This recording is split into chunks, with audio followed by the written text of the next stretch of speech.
پانی دے رہے تھے تو غرض کیا تھی؟ گوڈی کیسے؟ ذہن میں تو یہی چل رہا تھا، وہ راضی ہو جاتا، توڑے رسے ساری لیں وہ نہ رسے جستی میں، توڑے رسے ساری لیں اور نہ رسے میں جستی میں۔ حضرات ایک پھل کھایا تھا اور اس کے اوپر 12 سال کی ریاضت کی۔ پھر جب 12 سال پورے ہو گئے تو کہا حضرت آپ گن لیں، میری گنتی میں تو کام پورا ہو گیا ہے۔ وہ کہنے لگے نہیں، ابھی ایک شرط اور بھی باقی ہے۔ وہ کیا ہے؟ میری ایک بیٹی ہے جو آنکھوں سے اندھی ہے، زبان سے گونگی ہے، ہاتھوں سے گونگی ہے، پاؤں سے لگڑی ہے، اس کے ساتھ شادی کرنا ہوگا۔ کیا بندہ سوچتا نہیں ہے؟ آپ کو اپنے بارے میں اگر یہ مرحلہ درپیش ہو تو آپ اپنے فیوچر کے بارے میں کتنی پلاننگ کرتے ہیں؟ اپنے بچوں اور بچوں کے معاملے میں کتنا سوچتے ہو کہ ان کا مستقبل سمجھ جائے، ان کا مستقبل اچھے گھرانے کے ساتھ وابستہ ہو جائے۔ سبھی لوگ اپنے مستقبل کے اوپر سوچتے ہیں، فیوچر کے اوپر سوچتے ہیں، لیکن حضرات یہ جو حسن قدسیہ، ان کے سامنے اصل میں فیوچر کی تینوں قسطیں موجود ہیں۔ ہم صرف ایک قسط کے اوپر نظر رکھتے ہیں۔ مستقبل کی 3 قسطیں ہیں، ایک قسط موت تک ہے، مستقبل کی ایک قسط موت پہ جا کے ختم ہو جائے گی، اگلی قسط جو ہے وہ قبر میں شروع ہو جائے گی، اور اگلی قسط پہ میدان محشر کی ہے۔ تو جو نفوس قدسیہ ہیں، جو اللہ کے بندے ہیں، جو متقین ہیں، جو صاحب احسان ہیں، جو محسنین ہیں، جو اللہ کے بندے ہیں، عابد و زاہد ہیں، وہ اس قسط میں مشکلات کہتے ہیں برداشت کر لیں گے، لیکن قبر کا اندھیرا برداشت نہیں ہوتا، قبر کی تلخی برداشت نہیں ہوتی۔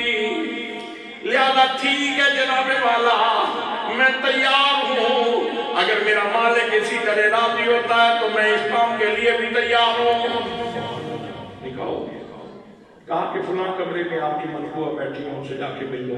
وہاں دیکھا تو ایک توانا حسین و جمیل خاتون بیٹھی ہے، نظر پڑی تو چیخ نکل گئی۔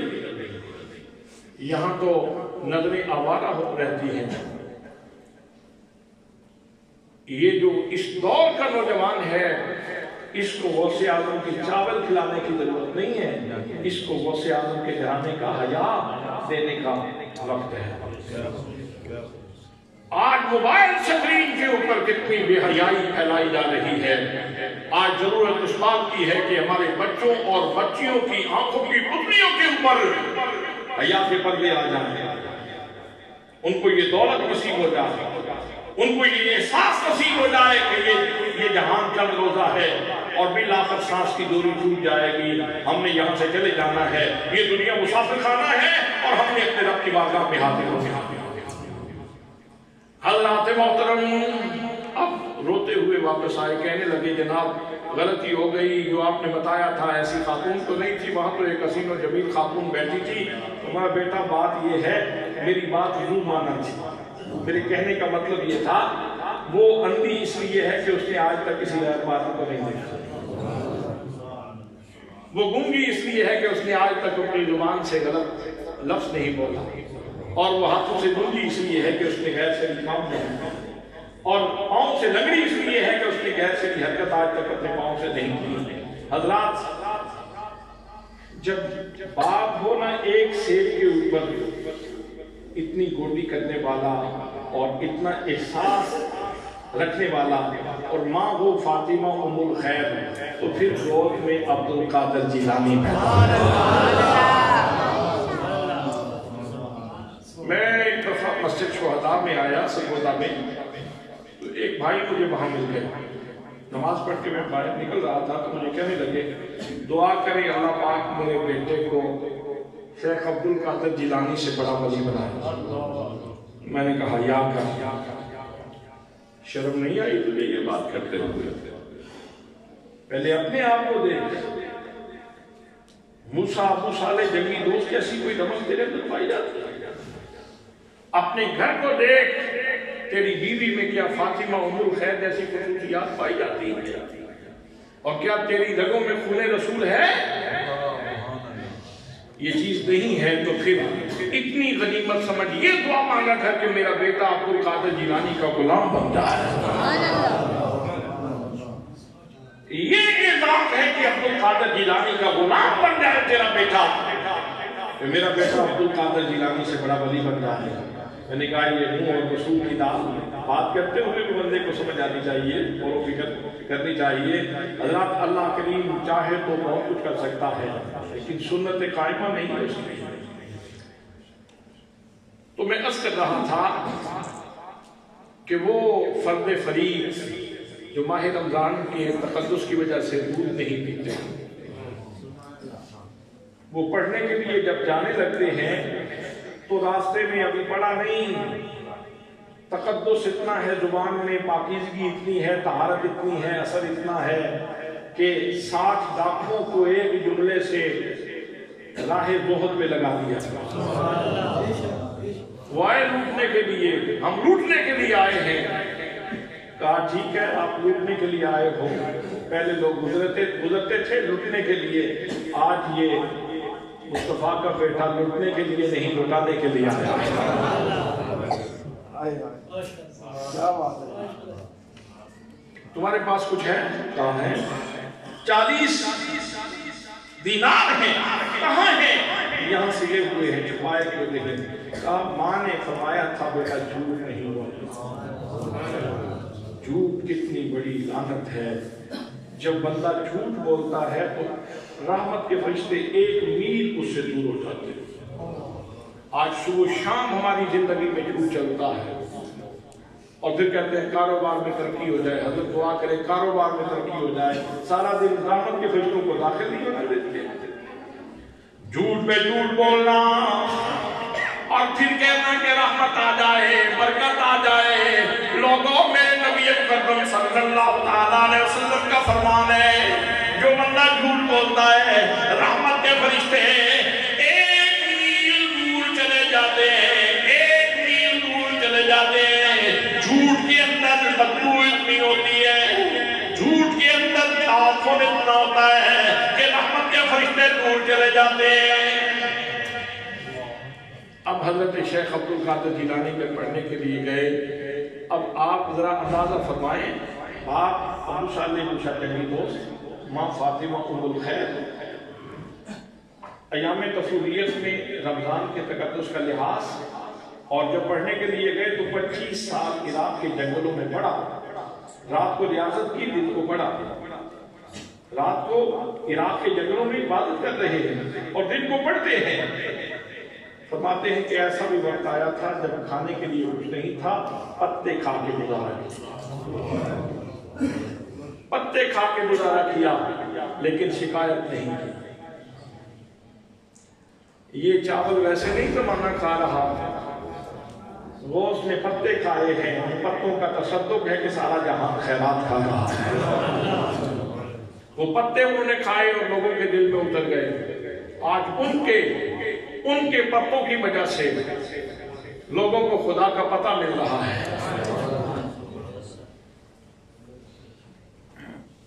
جب 25 سال گزر گئے تو ایک رات میں نبی کریم صلی اللہ علیہ وسلم کی زیارت ہوئی. فرمایا او میرے بیٹے، میرے شہزادے عبد القادر، واعظ کیوں نہیں فرماتے، نصیحت کیوں نہیں فرماتے، تقریر کیوں نہیں کرتے؟ الگی یا رسول اللہ، میں نے قریب، میں اجمی ہوں، یہ 2 غربی ہیں. میری زبان کے اندر اتنی تاثیر کہاں ہے کہ میں ان کے دلوں میں اتر سکوں، میری بات ان کے دلوں میں اتر سکے. میرے آقا کریم صلی اللہ علیہ وسلم نے فرمایا میرے شہزادے عبد القادر ذرا منہ کھولو. جناب عبد القادر نے منہ کھولا. نبی کریم صلی اللہ علیہ وسلم نے 1 دفعہ نہیں، 2 دفعہ نہیں، 3 دفعہ نہیں، بلکہ پورے 7 مرتبہ عبد القادر جیلانی کے منہ میں اپنا برکت والا لعاب دہن ڈالا ہے. حضرت قتادہ کی آنکھ میں لگے تو یہی لعاب دہن مقصدیت پوری ہو جائے. معاذ کے بازو میں لگے تو مقصدیت پوری ہو جائے. صدیق اکبر کے قدموں میں لگے تو مقصدیت پوری ہو جائے. جب عبد القادر کے منہ میں اترا ہوگا پھر مقصدیت پوری ہوگی کہ نہیں ہوگی. لوگوں پھر زمانے نے دیکھا جب شیخ عبد القادر جیلانی رضی اللہ تعالیٰ عنہ فرمایا کرتے تھے حضرات 70,000 کا مجمع ہوتا تھا اور اس طرح تقریر ہوتی تھی، اتنا درد برستا تھا، اتنی معرفت برستی تھی، اتنے علوم برستے تھے کہ آپ کی مجلس سے بعد میں جنازے اٹھا کرتے تھے۔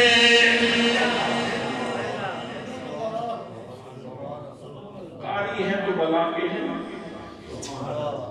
عالم ہے تو بلا کے ہیں، ولی ہے تو کمال کے ہیں، کتب ہے تو فرماتے ہیں درست العلم حتی صرت خطبہ، میں علم کی شاہراہ پر چلتا رہا، یہاں تک یہ مقام قطبیت پہ فائد ہو گیا۔ میرے دوستو جناب شیخ عبد القادر جیلانی رضی اللہ تعالیٰ عنہ آپ بات فرماتے ہیں، طریقہ کار یہ تھا کہ تقریر کرتے کرتے جب آخر پہ پہنچے تو فرماتے اب ہم قال سے حال کی طرف آتے، جب فرماتے تھا کہ اب ہم قال سے حال کی طرف آتے ہیں تو پھر لوگوں کے جگر چاہتے ہیں، سینے پھٹ جاتے لوگوں کے درد کی وجہ سے، اللہ کے درد کی وجہ سے اتنا درد بانٹتے تھے، اتنی معرفت بانٹتے تھے۔ اقبال قلندر لاہوری جو دعا کرتے تھے نا وہ کیا ہے؟ حضرت قلندر لاہوری نے دعا مانگی کہ یا اللہ مجھے وہ عطا اسلاف کا جذبے ضرور کر، عطا اسلاف کا جذبے ضرور کر۔ اس کا مطلب یہ ہے کہ مجھے اسلاف کی وہ چنگاری دے میرے سینے میں رکھ، میں تڑپوں اور تو دیکھے۔ عطا اسلاف کا جذبے ضرور کر، شریک زمرہ لا یحزنوں کر، خرد کی گتھیاں سلجھا دوں میں میرے اور میرے اللہ، مجھے صاحب جنوں کر، مجھے صاحب جنوں کر، مجھے صاحب جنوں کر۔ حضرات اس کو سمجھنے کی ضرورت ہے، کسی بھی ہستی کی طرف سب سے پہلے میلان پیدا ہوتا ہے، میدان میں تیزی آتی ہے تو پھر اس کو رغبت کہتے ہیں، رغبت میں تیزی آتی ہے تو اس کو محبت کہتے ہیں، محبت میں شدت آ جائے تو اس کو عشق کہتے ہیں، اور عشق کے سمندر میں جب طغیانی آ جائے تو اسے جنون کہتے ہیں، اقبال کہتے ہیں میں جنون کا سوال کرتا ہوں، مجھے جنون دے میں تڑپوں اور تو دیکھے۔ آج سارا جہان ایسوں کا سوالی ہے، کوئی جنون کا سوالی نہیں، اور پرانے لوگ اکثر جنون کے سوالی ہوتے تھے، وہ تڑپا کرتے تھے، زمانہ نہیں تھا، کہتے فلاں کو وجد ہو گیا، فلاں اللہ کی محبت میں تڑپنے لگا۔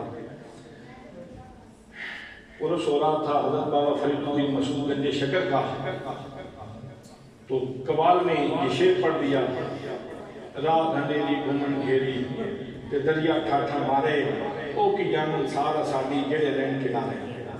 حضرت پیر علی شاہ صاحب موجود تھے، آپ کو وجد ہو گیا، جو ساتھ ادھر بیٹھے تھے ان کو ہاتھ لگا تو ان کو وجد ہو گیا، ادھر جو بیٹھے تھے ان کو ہاتھ لگا تو ان کو وجد ہو گیا، ان کا ہاتھ آگے لگا تو ان کو وجد ہو گیا، ان کا ہاتھ آگے لگا تو آگے وجد ہو گیا، برآمدے میں جتنے لوگ بیٹھے تھے سب کو وجد ہو گیا۔ دیوان صاحب نے اپنے خادم کو بھیجا پیر صاحب کو جا کے کنٹرول کرو، خادم آیا اس نے آگے پیر صاحب کا ہاتھ پکڑا تو اس کو وجد ہو گیا۔ وہ لوگ کیا خوبصورت لوگ تھے۔ آج پتہ نہیں حرام و حلال کی تمیز اٹھ جانے کی وجہ سے، جھوٹ اور سچ کی تمیز اٹھ جانے کی وجہ سے، اور انسانی قدروں کا جنازہ نکل جانے کی وجہ سے ہم غصے کے انسان ہیں، غصے کے۔ وہ کبھی لوگ تھے جو تڑپا کرتے تھے، تڑپا کرتے تھے اور تڑپایا کرتے تھے۔ حضرات میں ختم کروں، بات تو بہت لمبی ہو گئی، ابھی میں نے جو آیت پڑھی تھی اس کا تو میں نے ابھی ترجمہ بھی نہیں کیا۔ بسم اللہ۔ تو عرض کر رہا تھا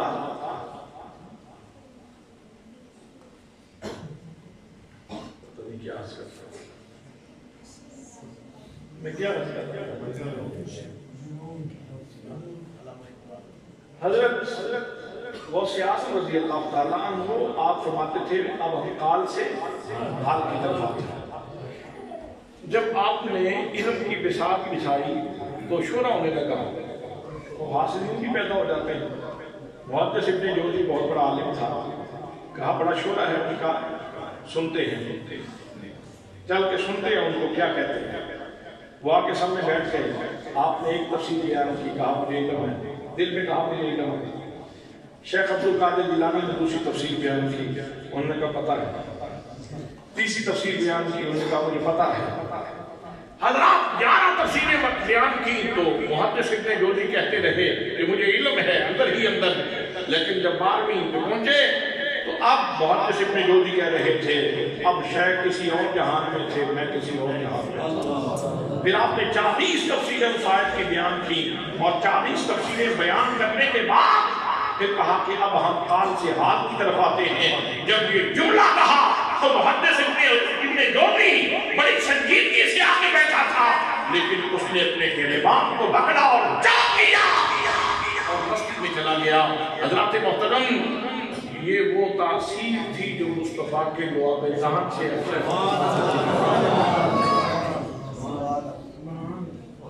حضرات اللہ کریم القیوم اس کی شان ہے۔